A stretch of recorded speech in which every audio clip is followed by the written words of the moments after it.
পেয়ারা হাজিরিন, আজকে একটা ভিন্ন রকমের সাবজেক্ট নিয়েছি। সেটা হচ্ছে দোয়া ও মুনাজাত। এই বিষয়ে আলোকপাত করব। আমার তৌফিক ইল্লা বিল্লাহ।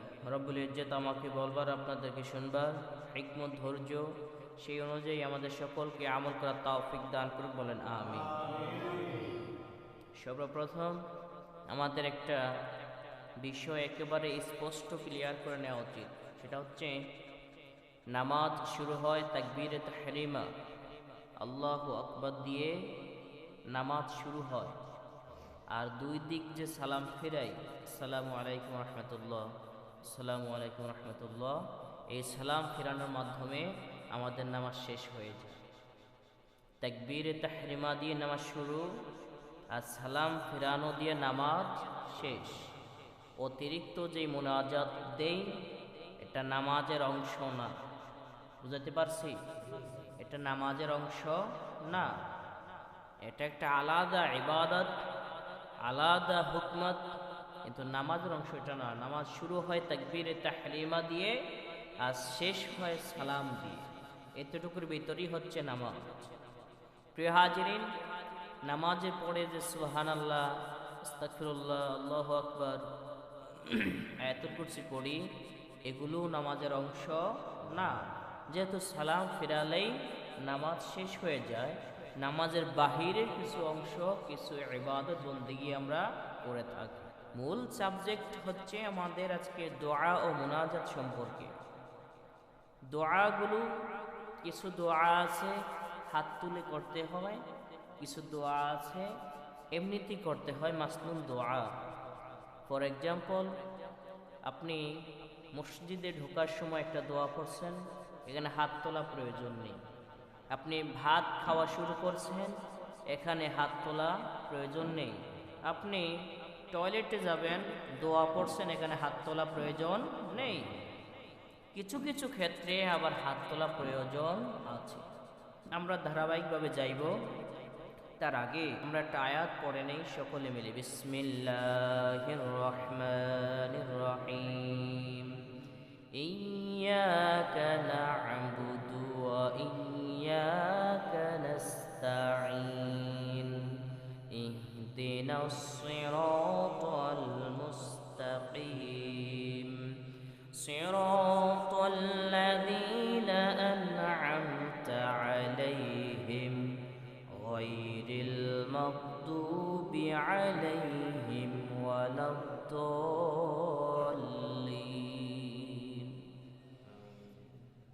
আল্লাহ তাআলা রব্বুল আলামিন আমাদেরকে শিক্ষা দিতেছেন, আমরা আল্লাহকে বলতেছি ইয়্যাকা না'বুদু, হে রব, হে মালিক, আমরা তোমার ইবাদত করি।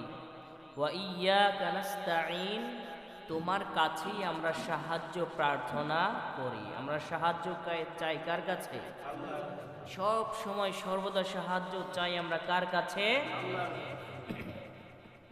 মুআজ্জিজ মুহতারাম, আল্লাহ পাক রব্বুল আলামিন বলছেন, আমরা আল্লাহকে বলি যে আল্লাহ, আমরা তোমার ইবাদত করি, তোমার কাছেই সাহায্য চাই। ইহদিনাস সিরাতাল মুস্তাকিম, আমাদেরকে সরল সঠিক যে পথ, এই পথের উপরে আপনি সর্বদা অবিচল রাখান, সর্বদা অবিচল থাকার তৌফিক দেন। সিরাতাল লাযীনা আন'আমতা আলাইহিম, যারা আপনার নেয়ামত প্রাপ্ত, তাদের পথে চলার আমাদেরকে। গায়রিল মাগদুবি আলাইহিম ওয়ালাদ-দাল্লিন, তাদের পথ নয় যাদের প্রতি আপনি গজব আযাব নাজিল করেছেন। যারা আপনার নেয়ামত প্রাপ্ত, তাদের পথে আমাদেরকে চালান। যারা আপনার গজবপ্রাপ্ত, তাদের পথে আমাদেরকে চালায়েন না। খুব ক্লিয়ারলি এবার বুঝছেন অর্থটা? এখন কথা হচ্ছে, এই যে নামাজের মধ্যে আল্লাহকে বললাম যে আল্লাহ, তোমার কাছে সাহায্য চাই, সিরাতুল মুস্তাকিমের পথে চালান, ভালো নেয়ামতপ্রাপ্ত যারা আছে তাদের পথে চালান, গজবপ্রাপ্ত মানুষের কাছ দিয়ে আমাদেরকে চালায়েন না। এখানে আমরা দোয়া করলাম না আল্লাহর কাছে? বুঝছেন নি কথাটা? এখানে আল্লাহর কাছে দোয়া করলাম না? এখানে যেহেতু দোয়া করছি, তাহলে নামাজ শেষে আবার আলাদা কিসের দোয়া? এই এখানে আছে মূল পয়েন্ট। এখানে এখানে আমরা দোয়া করলাম আল্লাহর কাছে, নামাজ শেষে আবার আলাদা কিসের দোয়া করতে হবে? প্রশ্ন আসে না? আসুন এই কথাটাই আমরা সামনে একটু ভারী, তাহলে বুঝতে পারবো। প্রিয় হাজিরিন, সূরা আলাম নাশরাহ শেষ 2 আয়াত 7 এবং 8 নং আয়াত জালালউদ্দিন সুয়ুতি ব্যাখ্যা করে বলেন, বিসমিল্লাহির রহমানির রহিম, ফাইদা ফারাগতা মিনাস সলাতি ফানসব ইতআব ফিদ দুআই।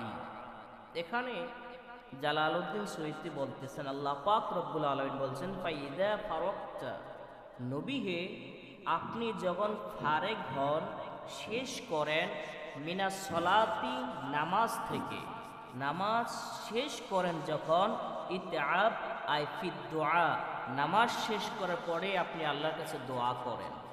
সুবহানাল্লাহ কইবেন না?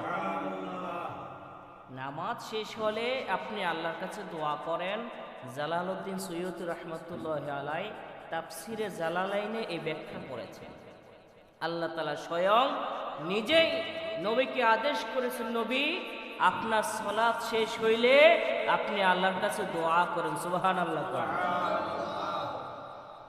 তাহলে 1 নম্বর উত্তর পাইলাম, আমরা যে প্রথমাংশে দোয়া করেছি ওই দোয়াটা হয়েছে, বাট রাসূলুল্লাহ সাল্লাল্লাহু আলাইহি ওয়াসাল্লামকে আল্লাহ তাআলা যে আদেশ করেছেন, সে আদেশ করার কারণে আমরাও শেষে আবার দোয়া করি। ওয়াইলা রাব্বিকা ফারগাব আই তাদাররু। এরপরে জালালউদ্দিন সুয়ুতি বলছেন, দোয়াটা কোন রকম সারাসারি না, যে আমিন বিরহমাতিকা ইয়া আরহামার রাহিমিন গাফেল হয়ে দোয়াটা করা যাবে না। তিনি ব্যাখ্যা করতেছেন, ওয়াইলা রাব্বিকা ফারগাব, যখন আপনি আপনার রবের প্রতি মনোনিবেশন হন, দোয়া করেন, কিছু চান, ফাতাদাররু, আপনি আপনার রবের কাছে কান্নাকাটি করে তারপরে চেয়ে নেন। সুবহানাল্লাহ।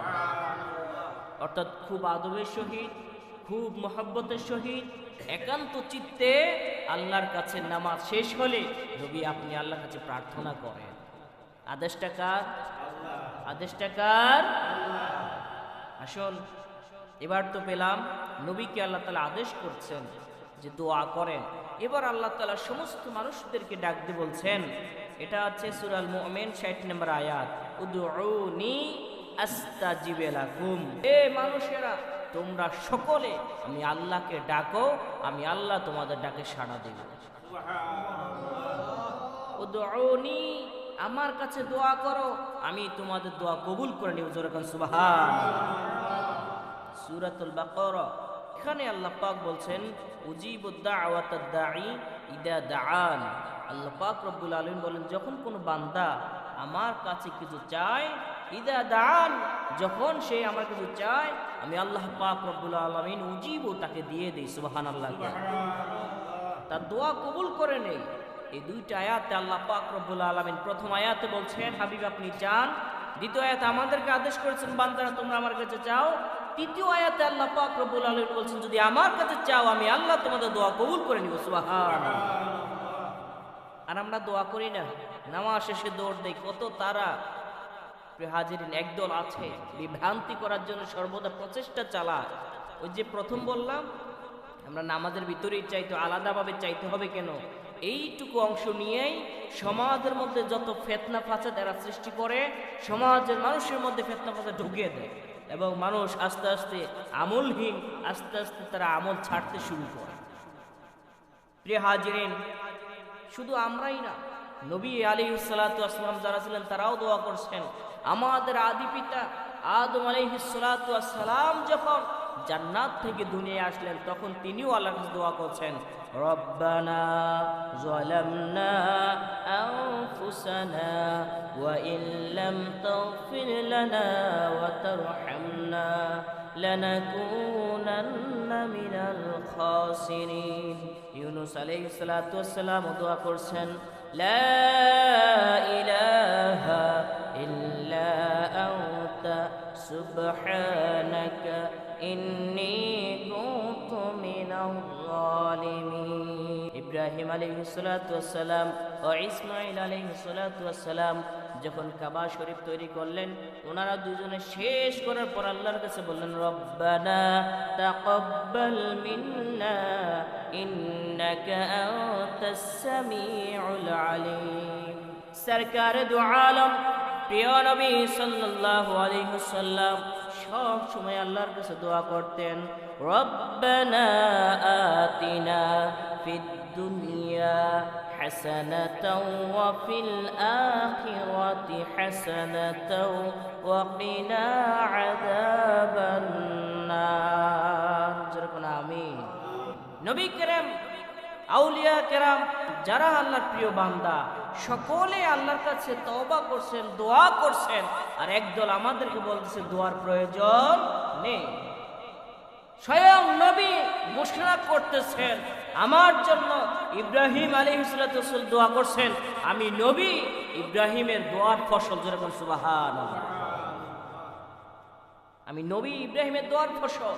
এজন্যই তো নতুন ঘর উদ্বোধন করলে আমরা দোয়ার অনুষ্ঠান করি, নতুন দোকান উদ্বোধন করলে দোয়ার অনুষ্ঠান করি। কেন? দোয়ার মাধ্যমে আল্লাহ তাআলা এখানে বরকত দিবেন, বিপদ আপদ থেকে দূরে রাখবেন।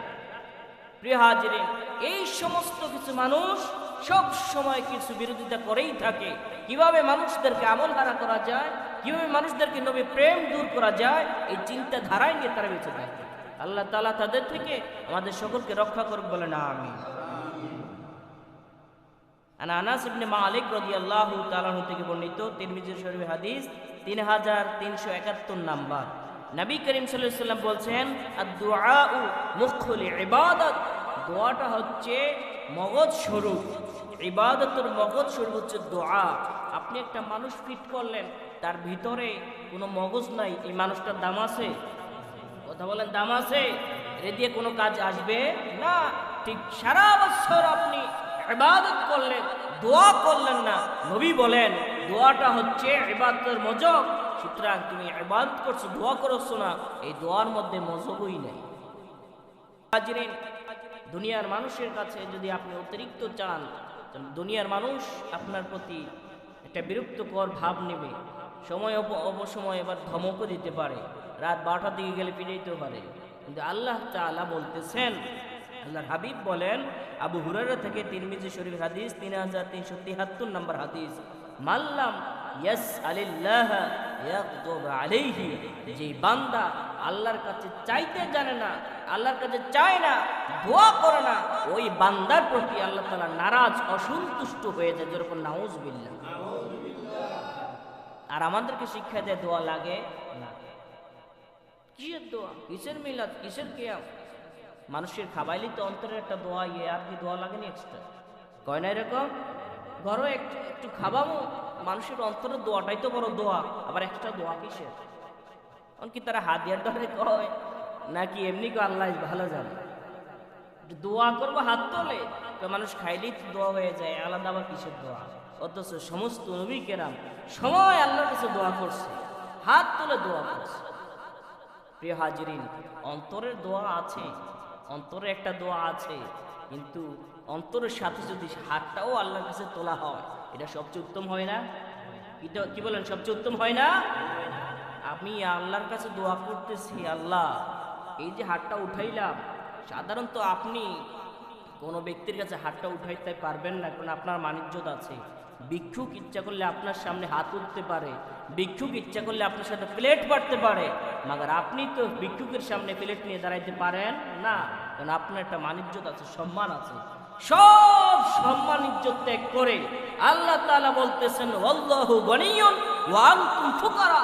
আমি আল্লাহ হচ্ছি ধনী, তোরা সব হচ্ছে গরিব ফকির, সুতরাং তোরা সবাই আমার কাছে দোয়া করবি। আল্লাহু আকবার বলে। যেহেতু আমি ধনী, আমার কাছে তোমরা সাহায্য চাও, আর ওনারা বলছে দোয়ার প্রয়োজন। আল্লাহ তাআলা আমাদেরকে এদের থেকে রক্ষা করুক, বলে না আমিন। সময় সংক্ষেপের জন্য দ্রুত বলার চেষ্টা করব। তিরমিজি শরীফের 3604 নম্বর হাদিস, সাবিত আল গুনারি রাদিয়াল্লাহু তাআলা থেকে বর্ণিত, আল্লাহ রাসূল সাল্লাল্লাহু আলাইহি ওয়াসাল্লাম বলছেন, যখন কোন কষ্ট ক্লেশে পড়ে যাও, যদি তোমার লবণ প্রয়োজন হয়, সেই ক্ষেত্রেও আল্লাহর কাছে সাহায্য চাও। এমন কি তোমার জুতা দুইটা ফিতার একটা ফিতা যদি ছিঁড়ে যায় ওই ফিতার জন্য আল্লাহর কাছে প্রার্থনা করো, সুবহানাল্লাহ। কারণ মুমিন তুমি এক কদম আল্লাহর সাহায্য ছাড়া চলতে পারো না। প্রিয় হাজিরিন, আরো কথা আছে, সবগুলো কথা বাদ দিলাম। এবার আসেন, এতক্ষণ এতটুকু বুঝছেন তো, কোরআন হাদিস দ্বারা যতটুকু বুঝাইলাম যে দোয়া করা আবশ্যক, দোয়া করতেই হবে, আল্লাহর কাছে চাইতেই হবে, এটা আমাদের জন্য ফরজ। কি বলেন? আল্লাহর কাছে চাইতেই হবে, সব সময় সর্বদা আল্লাহর সাহায্য চেয়েই আমাদের বাঁচতে হবে। এবার আসেন, হাত তুলে কি দোয়া করব না এমনি এমনি দোয়া করব, এই বিষয়ে একটু আলোকপাত করি। আন সালমান রাদিয়াল্লাহু তাআলা আনহু قال رسول الله صلى الله عليه وسلم إن ربكم تبارك وتعالى, আল্লাহ হাবিব বলতেছেন, যখন কোনো বান্দা কায়নুমাককে ভালোভাবে উত্তমভাবে আমি আল্লাহর কাছে দুইটা হাত প্রসারিত করে দেয়, দুইটা হাত আমার দরবারে তোলে, এত ছোট হয়ে আমার কাছে হাত তোলে, আমি আল্লাহ তাকে খালি হাতে ফিরে দিতে লজ্জা বোধ করি, সুবহানাল্লাহ। কি করে আমি তার হাতটা খালি ফিরিয়ে দেই, এই জন্য আমার লজ্জাবোধ করে, আমি খালি হাতে ফিরাইতে পারি না, বান্দা চাইলে আমি তাকে দিয়ে দিই, সুবহানাল্লাহ। আর আমরা চাইতে চাই না, আরো যারা চায় তাদেরকে বাধা দিই। দ্বিতীয় নাম্বার হাদিসে যাই, ওমর ইবনুল খাত্তাব দ্বিতীয় খলিফা, তিনি বর্ণনা করেন, তিরমিজি শরীফে 3386 নম্বর হাদিস, قال كان رسول الله صلى الله عليه وسلم إذا رفع يديه في الدعاء لم يحطهما حتى يمسح بهما وجهه। হাজিরিন, ওমর ইবনুল খাত্তাব রাদিয়াল্লাহু তাআলা বলতেছেন, আল্লাহ রাসূল সাল্লাল্লাহু আলাইহি সাল্লাম ওই পর্যন্ত হাত নামাতেন না, ওই পর্যন্ত হাত নামাতেন না যতক্ষণ পর্যন্ত তিনি মুখটা মাসে না করতেন, সুবহানাল্লাহ। মুনাজাত দেই না, শেষে মুখ মাসে করি, আল্লাহর হাবিব এই যে পর্যন্ত না দোয়া শেষ করে মুখ মাসে না করতেন ততক্ষণ পর্যন্ত তিনি এভাবে হাত নামাতেন না, সুবহানাল্লাহ। তাহলে দুইটা হাদিসে আমরা পাইলাম আল্লাহ রাসূল স্বয়ং নিজে হাত তুলে দোয়া করেছেন। তাহলে এখানে আর কোনো ইখতিলাফ থাকে না। আর একটু সহজ করে আপনাদেরকে বলি, বদর প্রান্তে আল্লাহর হাবিবের সাহাবী 313 জন, অপর পক্ষে 1000। আল্লাহ রাসূল আল্লাহর কাছে দোয়া করছেন, আল্লাহ ওয়াদা করছেন আমি আপনাকে ফেরেশতা দিয়ে সাহায্য করব।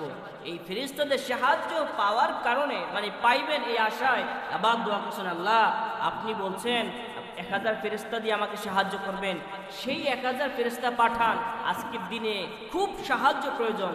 হাত তুলতে তুলতে তুলতে এত উপর উড়াইছে, আবু বকর বলে আল্লাহ রাসূলের সিনা থেকে ওনার চাদর মোবারক পড়ে গেছে, সুবহানাল্লাহ।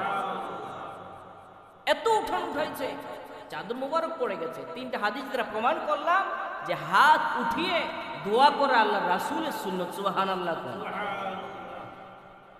প্রথম পাইলাম দোয়া, এবার পাইলাম আমরা হাত উঠিয়ে দোয়া। এবার আসেন সম্মিলিতভাবে আমরা যে একসাথে দোয়া করি এটা কি আছে কি নাই। প্রথমত দুইটা আয়াত দিই। প্রথম আয়াত হচ্ছে যে প্রথম আয়াতটা যেটা বললাম, ইব্রাহিম আলাইহিস সালাম এবং ওনার সন্তান ইসমাইল আলাইহিস সালাম দুইজনে কাবা শরীফ তৈরি করার পর এবার বলতেছেন, আল্লাহ কাবা শরীফ তৈরি করার ক্ষেত্রে যদি কোনো ভুলভ্রান্তি হয়ে থাকে এজন্য আমরা আপনার কাছে দোয়া করি, রব্বানা তাকাব্বাল মিন্না, ও রব আমাদের পক্ষ থেকে এই কাজটা আপনি কবুল করে নেন, সুবহানাল্লাহ। এই যে দুইজন একসাথে দোয়া করলেন, সারে আছেন এক বচন বহু বচন, একের অধিক হইলেই বহু বচন। সুতরাং দুইজন যেহেতু দোয়া করছে তার মানে হচ্ছে সম্মিলিত সবাই একসাথে দোয়া করা যায়। কথা কি বুঝাইতে পারছি? আরেকটা আয়াত বলি আপনাদেরকে, ক্বালা ক্বাদ উজিবাত দাওয়াতুকুমা, সূরা ইউনূস ৭৯ নম্বর আয়াত। আল্লাহ তাআলা বলতেছেন কোরআন শরীফে, যখন মূসা আলাইহিস সালাম দোয়া করতেছেন ওনার ভাই হারুন আলাইহিস সালাম ওনার সাথে আমিন আমিন শব্দ বলতেছেন। হুজুরে কইবেন না সুবহানাল্লাহ? তাহলে সম্মিলিতভাবে দোয়া করা যায়, এটা পবিত্র কোরআন দিয়েই আমি প্রমাণ করলাম। প্রথমত প্রমাণ করলাম যে দোয়া করতেই হবে, দ্বিতীয়ত মুনাজাত দিয়া হাত উত্তোলন করা রাসূল নিজেই করছেন, সেজন্য আমাদের করতে হবে। তৃতীয়ত জামাতের পরে একসাথে সম্মিলিত মুনাজাত করাও যাবে। এবার আরেকটু সহজ করি। আনিস সাওয়াদুল আমির রাদিয়াল্লাহু তাআলা আন আবিহি বলেন, সাল্লাইতু আমি নামাজ পড়লাম মা রাসূলিল্লাহ সাল্লাল্লাহু আলাইহি সাল্লাম, রাসূলুল্লাহর সাথে একসাথে নামাজ পড়লাম, আল ফজর, ফজর নামাজ পড়লাম। যখন ফজরের ফরজ নামাজ পড়লাম, ফালাম্মা, হুজুর নামাজ শেষ করলেন, ইন খরাফা, ফজর নামাজ শেষ করে তিনি আমাদেরকে মুখ করে ফেললেন, ওয়ারাফা ইয়াদাইহি, তিনি দুই হাত উত্তোলন করলেন, ও দাআ, তিনি আমাদের জন্য দোয়া করলেন। সুবহানাল্লাহ। একেবারে ক্লিয়ার করে দিলাম। ফজর নামাজ ওনার সাথে পড়ছে, আল্লাহ নবী সাহাবী নামাজ শেষ করে বলতেন, আল্লাহ রাসূল ফিরলেন আমাদের দিকে, এরপর দুইটা হাত তুললেন, এরপরে তিনি আল্লাহর কাছে দোয়া করলেন। সুবহানাল্লাহ। যাহারা আমাদেরকে বলেন যে নামাজের পরে দোয়া প্রয়োজন নাই, এই হাদিস তারা কি করবে? সুতরাং ফিতনা সৃষ্টি করার জন্য বলছি না, আমরা যাতে সঠিকভাবে থাকি, আমরা যেন এই আমলের উপরে থাকি, এই জন্য কথাগুলো বললাম। আল্লাহ তাআলা বুঝার তৌফিক দান করুন না, আমিন। আরেকটা কথা সংক্ষিপ্ত আকারে বলি, একটু পরে আবার ফিতনা সৃষ্টি করবেন। এই যে এতগুলো আয়াত বললাম, একটু পরে বলবেন হুজুরে মনে হয় একেবারে ফরজ করে দিছে এটা, যে করতেই হবে মুনাজাত। আমি প্রথমেই বলছি তাকবীর দিয়ে নামাজ শুরু, সালাম দিয়ে নামাজ শেষ, নামাজের অংশ শেষ, এরপরে মুনাজাত। আমি যদি বলি আজকে জুমার শেষ 2 রাকাত নফল, এটা যদি আপনি প্রতিদিন করেন, প্রতি ওয়াক্ত করেন, এই 2 রাকাত ফরজ হওয়ার কোনো সম্ভাবনা আছে? কথা বলার কোনো সম্ভাবনা আছে? ফরজ করতে হলে স্বয়ং আল্লাহ থেকে হুকুম আসতে হবে, যেটা ফরজ হবে আল্লাহ সেটা হুকুম করবে। নবীও নাই, নতুন করে কোনো শরীয়ত আসবে না, কোনো ফরজ আল্লাহর পক্ষ থেকে প্রতিষ্ঠিত হবে না।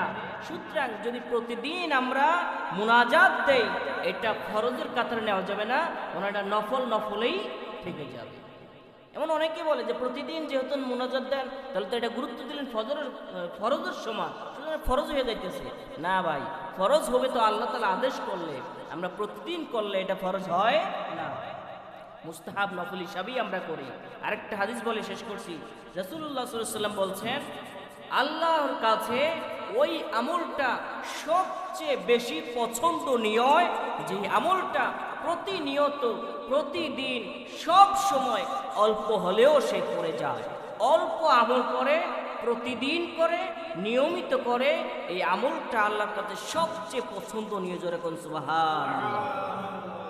এই জন্য আমরা যে প্রতি ওয়াক্ত শেষে মুনাজাত দেই, আল্লাহর হাবিবের কথা অনুযায়ী, আল্লাহর হুকুম অনুযায়ী প্রতিদিন করি, আশা করতে পারি আমাদের মুনাজাতটা হাদিস অনুযায়ী আল্লাহর বেশি পছন্দ হবে ইনশাআল্লাহ। কোনো ফিতনা আছে? আল্লাহ তাআলা আমাদের সকলকে বুঝার ও আমল করার তৌফিক দান করুন, আমিন।